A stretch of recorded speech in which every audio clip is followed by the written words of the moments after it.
Tony Bennett pushed through the glass door of Mel's all-night diner at 2:47 a.m., the familiar chime announcing his arrival to the nearly empty restaurant.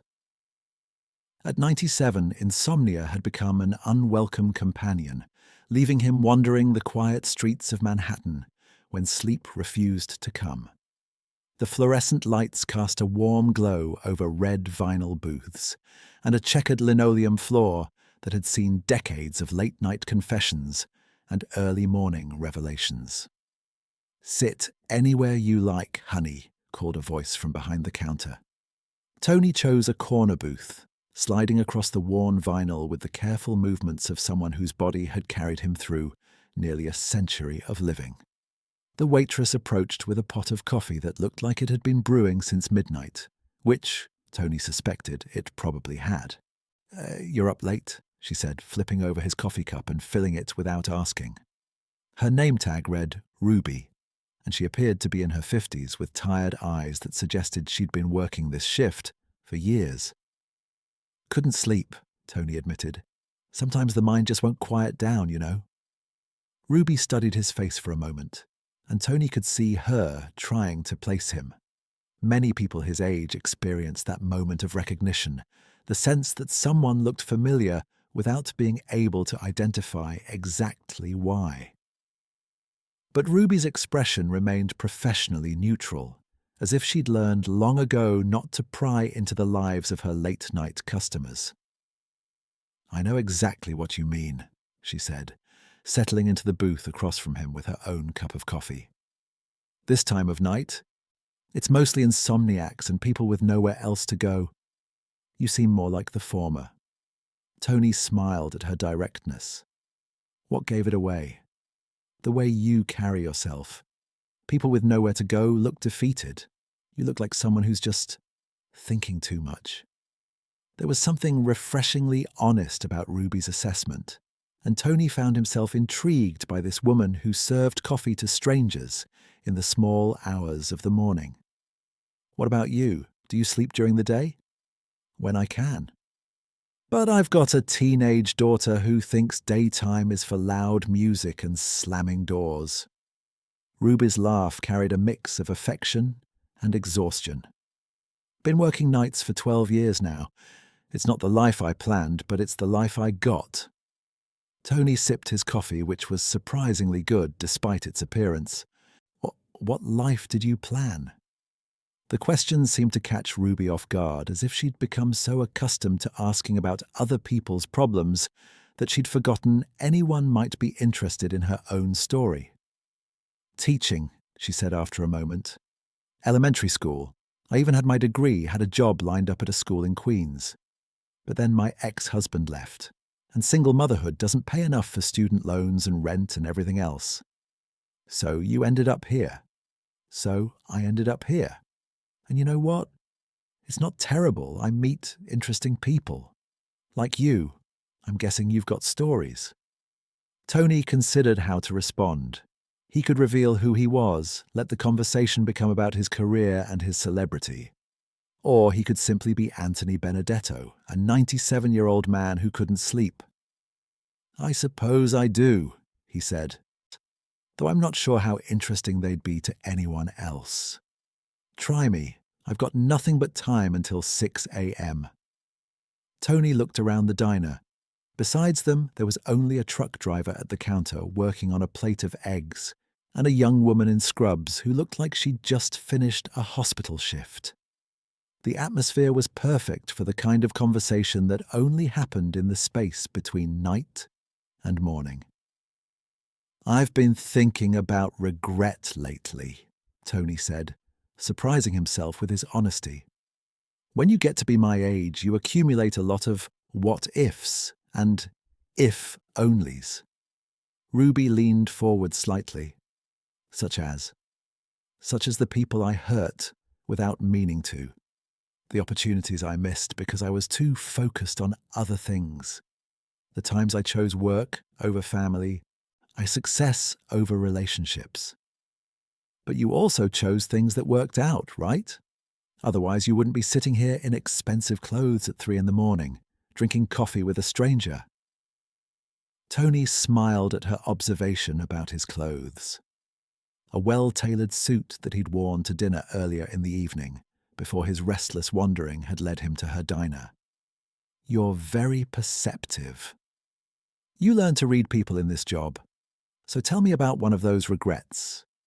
What's keeping you up tonight?" Tony stirred his coffee, buying time to decide how much truth he wanted to share. "There was a woman many years ago. I was young, maybe 25, and I thought I knew everything about love and life and what mattered. What happened? I broke her heart, not intentionally, but completely. I was so focused on building my career that I didn't realize how my choices were affecting her. By the time I understood what I'd lost, it was too late." Ruby nodded slowly. "How too late?" "She married someone else, had the life she deserved with a man who put her first. I heard she was happy, which should have made me feel better, but somehow made it worse." "Because you realized you could have been that man?" "Exactly." Tony met Ruby's eyes, struck by her understanding. "You sound like you've been there." "Different situation, same feeling. My ex-husband left because he said I was too focused on my teaching career, that I didn't have time for him. Turned out he was having an affair, but he wasn't entirely wrong about my priorities." "Do you regret the choices that led to your divorce?" Ruby considered this. "I regret not seeing what was happening. I regret not fighting for my marriage. But I don't regret caring about my students or wanting to make a difference. That part of me was worth keeping, even if it cost me something else." Tony found himself thinking about the countless nights he'd spent in recording studios, rehearsal halls, and concert venues while the people he loved waited at home. It's hard to know when ambition becomes selfishness. Maybe it's not about the ambition itself, but about whether you acknowledge the cost, whether you take responsibility for the choices you made. A comfortable silence settled between them as both contemplated the weight of their respective decisions. The truck driver at the counter paid his check and left, and the woman in scrubs moved to a booth where she could spread out what appeared to be medical journals. "Can I ask you something?" Ruby said eventually. "Of course." "What do you do? I mean, for work. You carry yourself like someone who's used to being in charge, but you're also incredibly polite to service workers, which suggests you remember what it was like to not have money." Tony smiled at her detective work. "I'm a singer. Was a singer. I'm retired now." "What kind of singing?" "Standards, jazz. The songs people used to dance to before everything became electronic." Ruby's expression shifted slightly, and Tony could see her making connections. "Wait, you're not—" "I am. Tony Bennett." She said his name with a mixture of awe and embarrassment. "Oh my God. I've been treating you like a regular customer." "Which has been wonderful," Tony said quickly. "Please don't change how you're talking to me.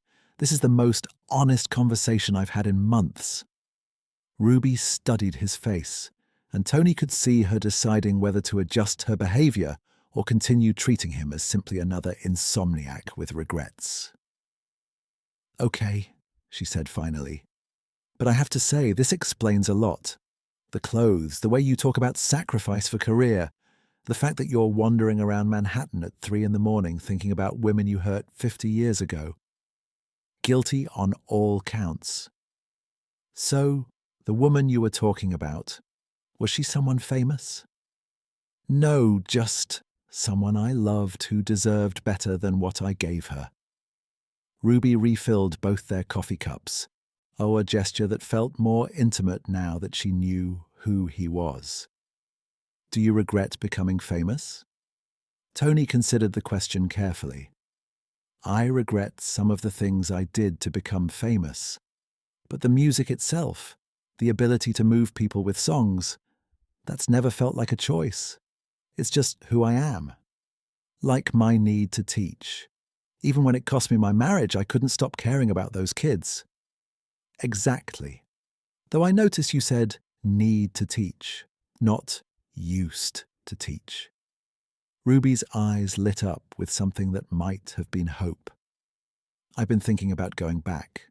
My daughter's 16 now, more independent, and I've saved some money working here. What's stopping you? Fear, mostly. Fear that I'm too old, that I've been out of the classroom too long, or that I can't afford to give up the steady income from this job. Tony leaned forward. How old are you? 52. Ruby, I recorded some of my best albums after I turned 70. I performed with Lady Gaga when I was in my 80s. 52 isn't too old for anything except maybe professional athletics. But going back to school, student teaching, starting over is what life is about. I've started over more times than I can count. The key is to start over towards something you love, not away from something you hate. Ruby was quiet for a moment, and Tony could see her processing what he'd said.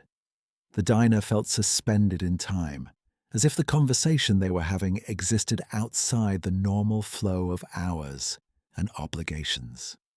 Can I tell you something? Ruby said. I recognized your voice before I recognized your face. When you said you were a singer, something clicked. My mom used to play your records when I was little. I Left My Heart in San Francisco was her favorite song. Did she sing along? Every time. Off-key, but with complete commitment. Tony smiled at the image. Those are the best audiences, the ones who sing along because they can't help themselves. She died 2 years ago, lung cancer. In her last weeks, when she was too weak to talk much, I played your music for her. She would mouth the words. Tony felt a familiar tightness in his chest, the combination of gratitude and sorrow that came with learning how his music had touched someone's life during their most vulnerable moments. I'm sorry for your loss, he said softly. Thank you. But here's the thing. Sitting here with you now, I can imagine telling her about this conversation. She would have gotten such a kick out of knowing I served coffee to Tony Bennett at 3 a.m. and talked about life regrets. What would she have said about your teaching dreams?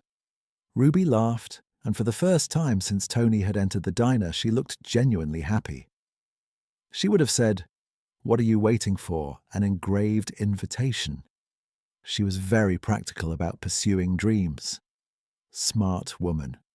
The smartest. She dropped out of high school to work and support her family, but she read everything she could get her hands on. She would have loved to go to college, but it never happened. So going back to teaching wouldn't just be for you. No, it would be for her too. A way of finishing something she started. Tony watched Ruby's face as she spoke about her mother, seeing the love and determination there. What's the first step? Calling the education department tomorrow, today I mean. Finding out what I need to do to get recertified. And then? And then taking it one step at a time, I guess. The woman in scrubs approached the counter to pay her check, and Ruby excused herself to handle the transaction. Tony watched her interact with the customer, professional but warm, efficient but not rushed. She was clearly good at taking care of people. When Ruby returned to the booth, Tony had made a decision. I want to help, he said. Ruby looked surprised. Help how? However I can. If you need someone to write a recommendation letter, if you need help with tuition, if you need someone to watch your daughter while you're in evening classes, whatever would make this easier. Mr. Bennett, I can't accept. Tony, and yes, you can. Do you know how many people helped me along the way? How many teachers, musicians, producers, and random strangers gave me opportunities I couldn't have created for myself? But this is different. It's exactly the same. You're talented, you're dedicated, and you have something to offer the world. The only difference between success and failure is often just having someone believe in you at the right moment. Ruby's eyes filled with tears, and Tony could see her struggling between pride and gratitude. Why would you do this for a stranger? Because you're not a stranger anymore, because your mother loved my music, and because I understand what it feels like to have dreams you're afraid to pursue. I don't know what to say. Say you'll make the phone call today. Ruby wiped her eyes with the back of her hand. I'll make the phone call today. They sat in companionable silence as the diner slowly began to fill with early morning customers. Construction workers grabbing coffee before their shifts, night shift workers stopping for breakfast on their way home. The intimate bubble of their conversation was gradually dissolving, but the connection they'd formed remained strong. "Tony," Ruby said as she prepared to return to her regular duties, "can I ask you something else?" "Of course." "That woman you mentioned, the one you hurt when you were young, do you think she would have wanted you to give up music for her?" The question caught Tony off guard, forcing him to consider his old regret from a new angle. "No," he said slowly. "She loved my singing. She used to say it was the first thing she noticed about me." So maybe the regret isn't about choosing music over her. Maybe it's about not finding a way to choose both. Tony felt something shift inside his chest, as if a knot he'd been carrying for decades had suddenly loosened. You might be right. It's easier to see other people's situations clearly than our own. "Ruby, I think you're going to be an extraordinary teacher." She smiled as she stood up to greet a new customer. "Thanks for the coffee and the conversation, Tony, and for believing in me. Thank you for reminding me why I love meeting people." As Ruby moved away to take care of other customers, Tony finished his coffee and left money on the table that covered not just his bill, but would help Ruby with her first steps toward returning to teaching. He slipped out of the diner as quietly as he'd entered, but the conversation continued to resonate in his mind as he walked home through the gradually lightening streets. 6 months later, Tony received a photo in the mail. Ruby standing in front of a classroom full of fourth graders, wearing a huge smile and a teacher's badge. On the back she'd written, "First day back, thank you for the 3 a.m. pep talk." Ruby and her mom would have loved this.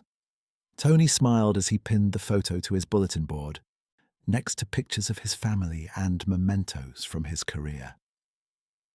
Sometimes the most important conversations happened not on stage or in interviews, but in quiet moments between strangers who discovered they weren't strangers after all. The late-night diner had given him something he'd been missing without realizing it. The reminder that everyone has dreams worth pursuing, regrets worth examining, and stories worth sharing.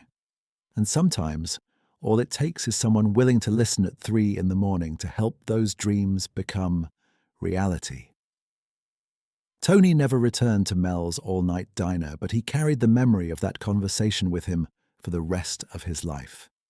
It reminded him that fame was temporary, but human connection was eternal, and that the most meaningful performances often happened not on stage, but across a diner table with someone who had the courage to keep dreaming. But the story didn't end with Ruby's return to teaching. 3 years later, Tony received another letter from her, this one longer and more detailed than the photograph.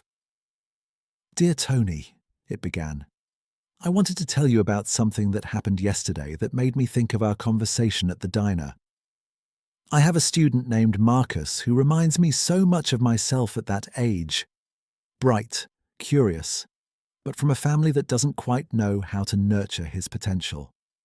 His father works 2 jobs, his mother is overwhelmed with 3 younger kids, and Marcus often comes to school hungry and tired.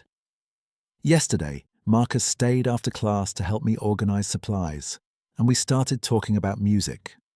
It turns out he loves to sing but has never had formal lessons or even encouragement. When he hummed a few bars of "Fly Me to the Moon," I nearly started crying right there in the classroom. I asked him where he learned that song, and he said his grandmother played old music when she babysat him. When he mentioned your name, I realized this was my chance to pass on the kindness you showed me. Tony, I told Marcus about our meeting. Not the details about my personal struggles, but about how a famous singer once encouraged a waitress to pursue her dreams. I explained that you believed everyone deserves support when they're trying to improve their lives. Marcus asked if you were still alive, and when I said yes, he wondered if someone like you would ever care about someone like him. I told him that the best people care about everyone, regardless of age or circumstances. This brings me to my request. Marcus has been selected for the school district's annual talent show, but he needs help preparing. The school doesn't have a music program budget for individual coaching, and his family can't afford private lessons. I've been working with him as much as I can, but I'm not a music teacher. I know this is a huge ask, but would you consider meeting with Marcus? Even once, just to hear him sing and offer some encouragement? I've learned that sometimes a single conversation with the right person can change everything.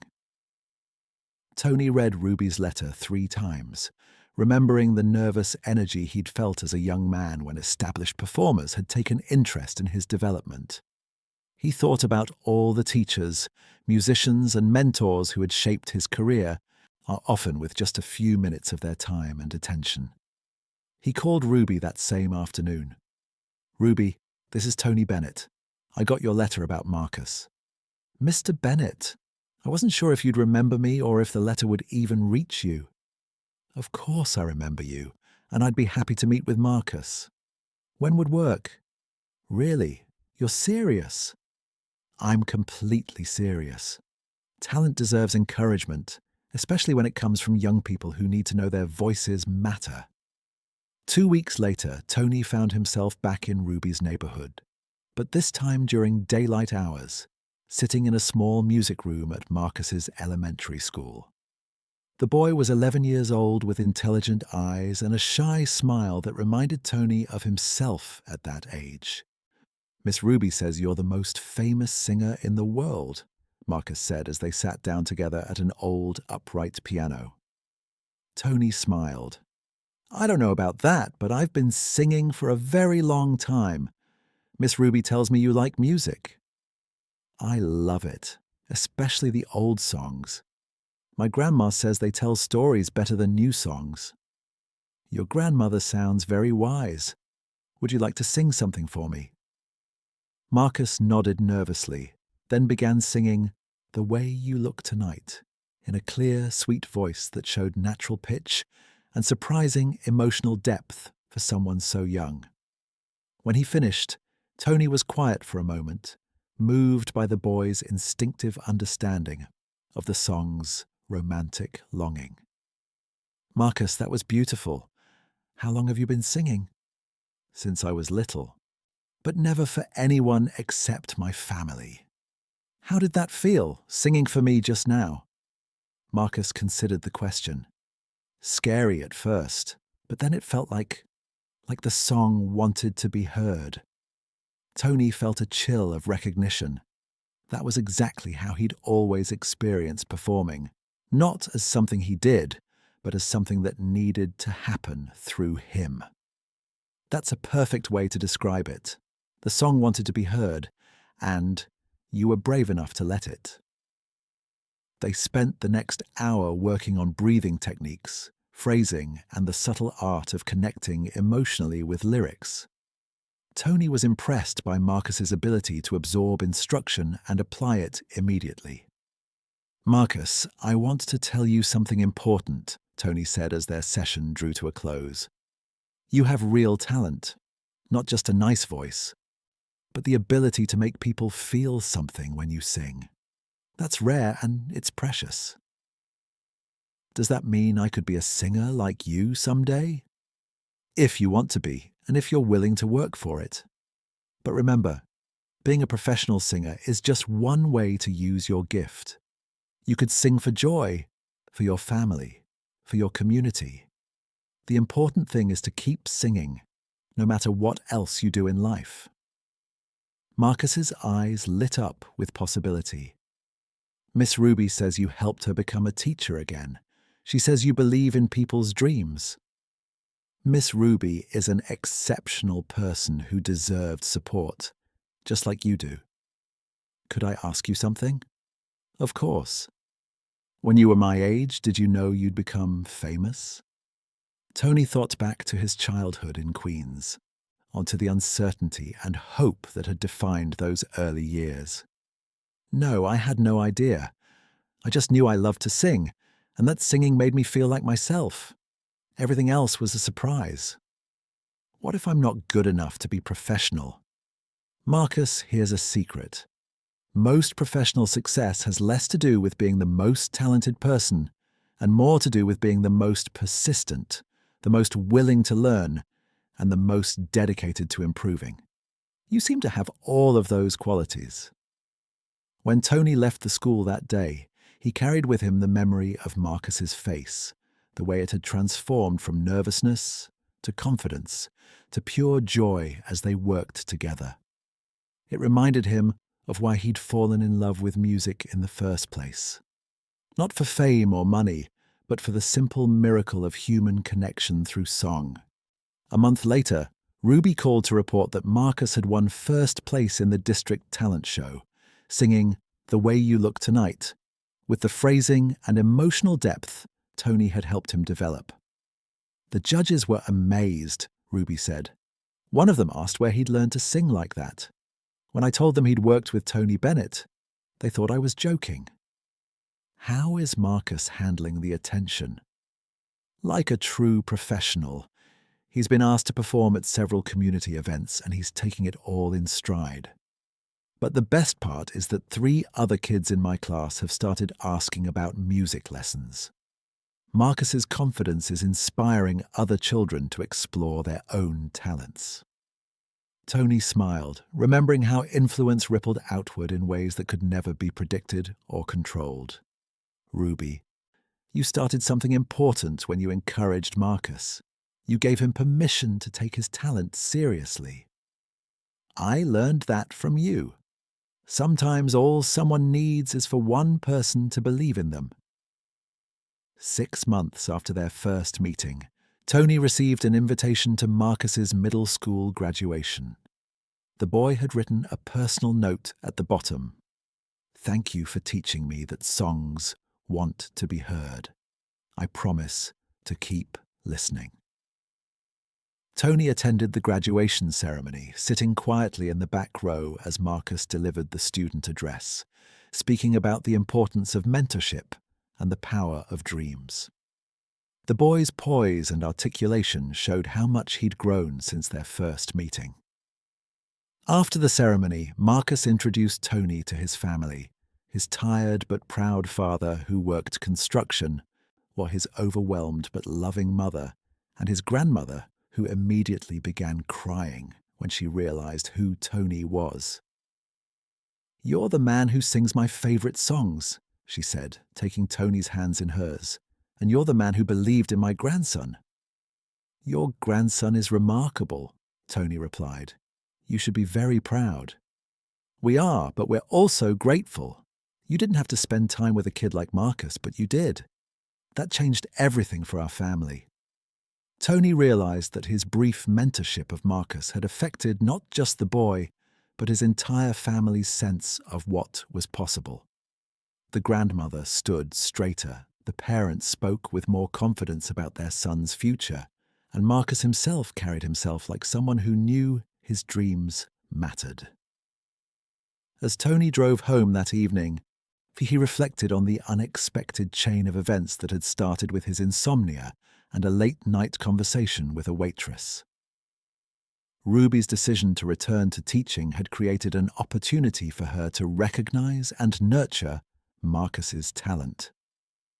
Marcus's success had inspired other children in Ruby's class to explore their own abilities, and Tony's small investment of time and attention had multiplied into benefits for an entire community.